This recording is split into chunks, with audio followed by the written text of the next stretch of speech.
County. The KP Coffin Company and its 200 employees. I would like to welcome all of you to this opportunity to meet Mitt Romney. Yay! And to hear what he has to offer our great country. I would especially like to welcome Representatives of Weld County and Fort Lupton in the state, District Attorney Ken Buck, GOP Chairman Ryan Hall, Weld County Commissioner Steve Marino, Weld County Assessor Chris Woodruff, Fort Lupton Mayor Tommy Holton, County Commissioner Barbara Kirkmeyer, Sheriff John Cook, and Mike Bennett. Yeah, Weld County! Energy, DCP Midstream, and the National and Local Press and honored guests. Nearly 30 years ago, I started my business with $100 on the kitchen table, an idea and a dream, and the support of my lovely wife. The early years were especially tough. We risked everything and worked day and night to build a great company. Sometimes just to survive, sometimes to prosper, but always to last. The wonderful thing about this great country of ours is her promise of opportunity. If you educate yourself in a skill or a profession and have a dream and a plan and are willing to work incredibly hard and take risks, you can accomplish anything in America. Here, here. It was as true yesterday as it is today and will be true tomorrow. We are standing in the middle of the 50-year-old Spindle Sussex field that contains over 1 billion barrels of oil in place and has produced nearly 50 million barrels today. Much of the oil and gas remains, however, in place. The pumping unit behind us is a horizontal well, lifting both oil and natural gas from the Sussex Formation from nearly a mile below. Now, with new technology and the horizontal re-drilling of the field, we hope to recover millions of barrels of oil and natural gas previously left behind and thought to be unrecoverable. Additionally, millions of barrels of oil and natural gas are being developed deeper in the Niagara Formation through the use of horizontal drilling technology. Identification and production of the domestic energy sources is a major part of the campaign, and we continue as a nation to strive towards the goal of energy independence. Growing domestic energy exploration production and the responsible use of oil and gas will continue to be needed as the major and perhaps the most cost-effective component in meeting our expanding energy needs as a country and ensuring that our country remains economically vibrant. If we get the domestic energy equation right, and we are realistic about the need for responsible development and use of fossil fuel, along with the development of wind, solar, and the other sources, we will have the ability to manage our big challenges in our country, including full employment, prosperity, education, healthcare, and national security. I am pleased today to have the high honor to introduce to you someone who fully understands the continuing value of responsible development of our oil and gas reserves, the next President of the United States, Mitt Romney.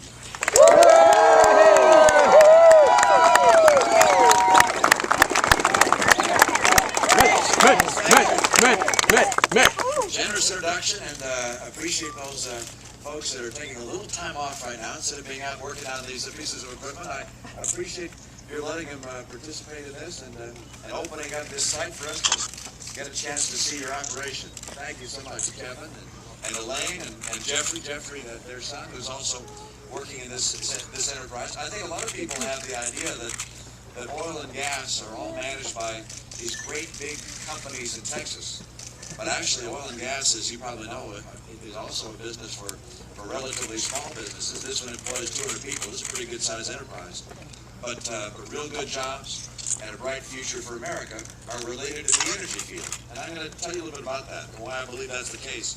I appreciate the willingness of so many people to come here and to participate in this effort, to say hello to me, and I'm looking forward to shaking a few hands as we get finished. But I want to remind you of what happened not far from here 4 years ago. Then candidate Obama, the Democratic nominee for president, got up and gave a speech at the Democratic convention. he was not surrounded by those mountains. He was instead surrounded by Greek columns. I don't think he'll be surrounding himself by Greek columns next time he speaks at the convention, because he won't want to remind people of Greece and the trouble they're in. Oh,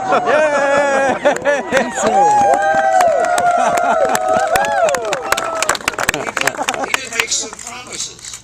And he said that as president and as a party, they measured progress in a unique way. And as you go back to those promises, I think it's important to remember just exactly whether or not they delivered them. They said they measured progress, for instance, by whether they were able to create jobs. Well, they haven't been able to create jobs. In fact, all of the decline in the rate of unemployment from 10% at its peak to 8.1% now is due not to job creation. It's been due to people falling out of the workforce, dropping out of the workforce. We've had a president who said after his first few weeks in office that if we could borrow $787 billion for a stimulus, they'd be able to hold unemployment below 8%. It has not been below 8% for the last 39 months. So on that measure, they failed. He also said that they measured progress by whether people were able to pay for their mortgages. We've had record numbers of foreclosures, as you know. They said they measured progress by whether incomes are going up or going down. The median income in America has dropped by 10% over the last 4 years, about $4,000 during the Obama years. They failed on that. Those policies just didn't work. The president also said his policies would help start new enterprises, that people would take a risk to start a new business. Actually, the number of new business startups is down, not up. There was one area, however, that the president was able to fulfill his promise, and that was he wanted to get energy prices higher. That's happened. That, however, did not help the American people. He did, however, have a pathway that he described. He said he was going to invest $150 billion in green energy, and it would create 5 million jobs. Have you seen those jobs? Green energy jobs, I have a hard time seeing all those jobs. I know that the wind, for instance, has been reported since 2009. Wind jobs have dropped by 10,000. By the way, oil and gas jobs up by 75,000.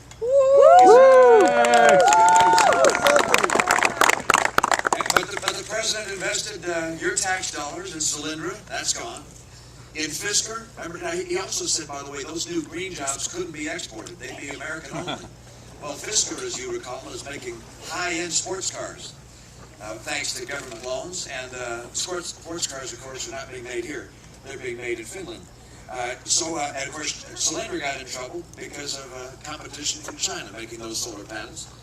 So I recognize that what you're seeing in terms of the growth of the energy sector is happening in places like this, where men and women working in oil, coal, gas, are able to create jobs, help keep the cost of energy down to the extent we can. That's good not only for American families, it's good for American enterprise and for manufacturing. Now, the president tries to take credit for the fact that oil production is up. I like to take credit for the fact that when I was governor, the Red Sox won the World Series. But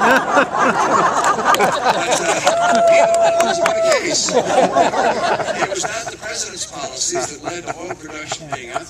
This is private land and private leases. As a matter of fact, the president has announced that he will cancel 75% of planned leasing on Western lands for energy development. 75%. That is not helping produce more oil and gas. He also, as you know, in his policy, said no to the Keystone Pipeline, bringing oil in from Canada. Said no to drilling in the Outer Continental Shelf. We keep stalling on that. Said no to drilling in Anwar. We have energy resources in this country, and we have to take advantage of them. You recognize that the high cost of energy is putting a bigger and bigger squeeze on middle-income families in this country. I go across the country, meet with families that are facing tough times. I've indicated to you that the median income is down, but costs for gasoline are up. Costs for things like food and health care are up. People are having tough times. And if we want to help the American people, it's not by just investing our future in wind and solar. I like wind and solar. The president says he likes all of the above. No, he I doesn't. tried to figure out what he means by that, because he's not helping oil, he's not helping gas, he's not helping coal. Then I figured out he only likes the sources of energy that come from above the ground. That's what's below the ground, like oil, gas, and coal. If I'm president, I can tell you, I'm going to be committed to all the energy, whether it comes above the ground or below the ground.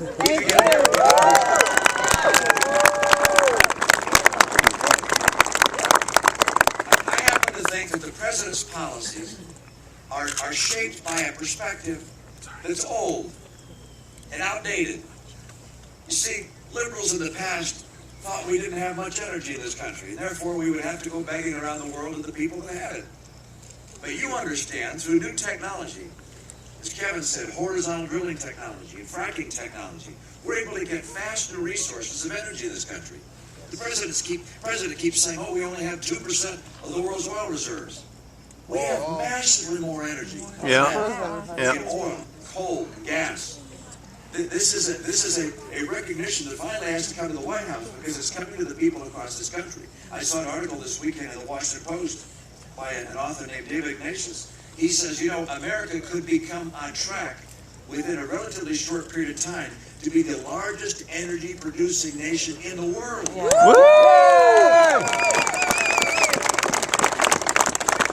I can't necessarily confirm his statistics, his conclusion, but I can tell you we got a heck of a lot more energy than that 2% figure suggests.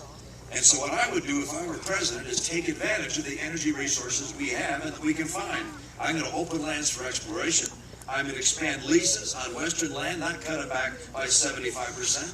I'm going to open up Anwar. I'm going to get drilling in the Gulf going again. I'm going to make sure that we drill for oil in the Outer Continental Shelf. The people of Virginia have been waiting and waiting for the approval to drill for oil in the Outer Continental Shelf off their coast. They want to do so. Their governor wants to do so. But the Obama administration says they want to study it some more. They should have done more studying on Solyndra and less studying on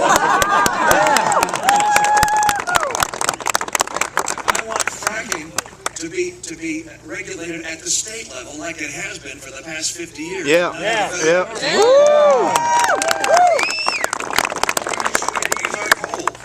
Now, recognize that as we take advantage of our energy resources, a number of very good things happen.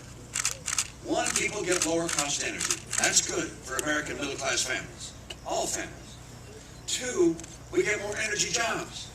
Those 75,000 more jobs in oil and gas and coal, I want to see those job numbers keep going up. And number three, if we have low cost energy, which is a major input for all sorts of manufacturing, you're going to see a resurgence of manufacturing in America. Yes. America has lost manufacturing jobs. We're going to bring them back with a powerhouse of energy that's going to fuel a growth in manufacturing like we have not seen in decades. Now,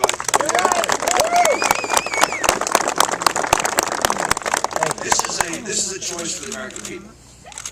They can decide to stick with President Obama. No. He's a nice guy. I don't have a problem with the man personally, but his policies are rooted in perspectives of the past. His ideas about energy are simply out of date. His other policies flow from the thinking of the liberals from years ago. Liberals, their view was that there's a problem in our economy, the government ought to take things over and run it. And of course their dream come true is Obamacare. One thing I'll do first day in office is take every action to stop Obamacare.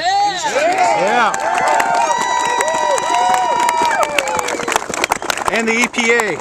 Those old liberals like the idea of more debt. It didn't scare them like it does me. I look at Greece, I look at Spain, I look at Italy. I don't want to see that kind of debt. If I'm president, I will cut federal spending. I will cap federal spending as a percentage of our economy, and I'll finally get us on track to have a balanced budget.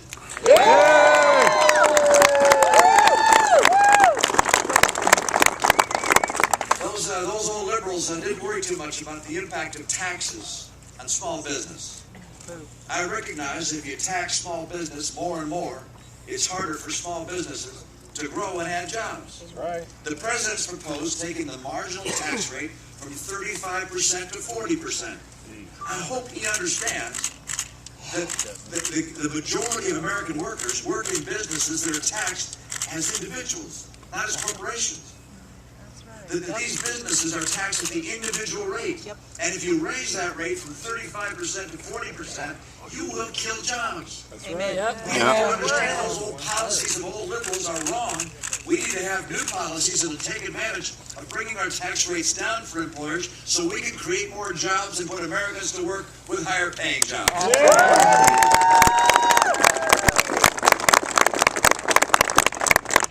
I happen to think that we're on the cusp of one of the greatest moments in American history.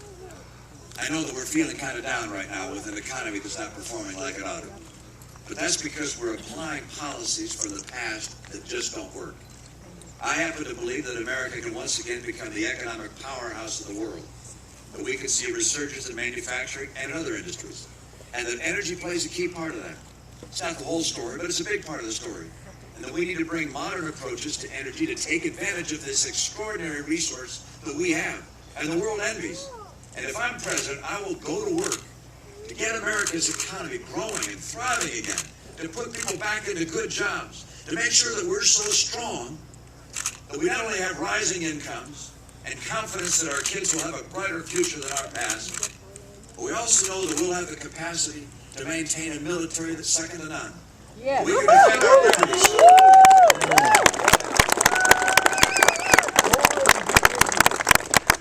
I once had the occasion of meeting with some of the leaders of Great Britain. Tony Blair, who had resigned, or was no longer in office rather, as Prime Minister, David Cameron, the current Prime Minister, and other leaders.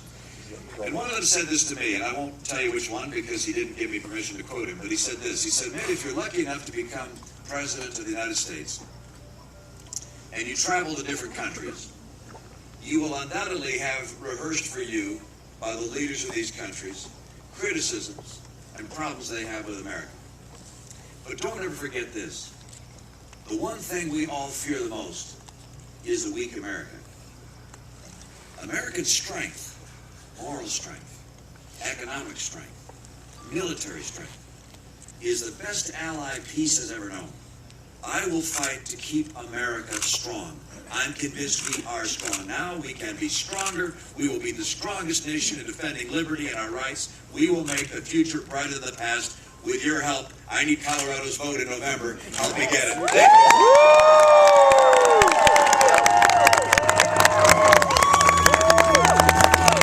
Good job. I'm going to put this on my left hand so I can take it with the right.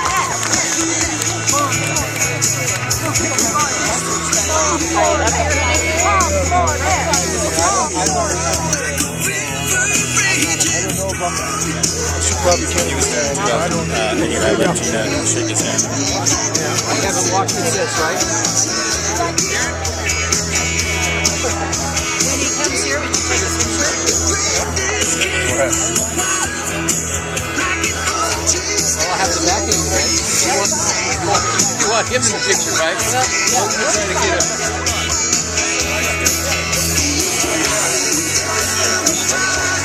Wow. So close, just get a little bit of her head and his head. Or I can get all of you. I don't have that.